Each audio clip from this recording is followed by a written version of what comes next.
జిల్లా సూలూరుపేట మండలం మన్నారు పోలూరులోని వరి నాట్లు పూర్తిగా నీట మునిగాయి.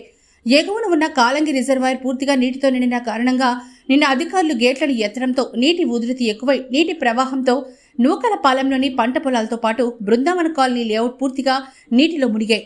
కాలంగి నది నీటి ఉధృత ఎక్కువ అవ్వడం వల్ల నీరు న్యూ కాలనీ గుండా మన్నార్ పోలూరులోని చీపురుకుంట దగ్గర నుంచి పాముల కాలువలోకి నీటి ప్రవాహం పోతుందంటుంది. అయితే అక్కడ లేఅవుట్స్ వేయడం ద్వారా నీరు అవతలకి పోకుండా మన్నార్ పోలూరు నుంచి సూలూరుపేట పోయే రహదారులన్నీ కూడా నీటిలో చిక్కుకున్నాయి. ఇదే కాక వట్రపాలెం మొత్తం కూడా పూర్తిగా నీటిలో మునిగాయి. ముందుగానే భారీ వర్షాన్ని గ్రహించిన మున్సిపల్ కమిషనర్, రెవెన్యూ అధికారులు ముంపు బాధితులను పునరావాస కేంద్రాలకు తరలించారు. మన్నార్ పోలూరు నూకలపాలెంలోని నీట మునిగిన రైతులు తమకు నష్టపరిహారం చెల్లించాలని అధికారులకు మొరపెట్టుకున్నారు.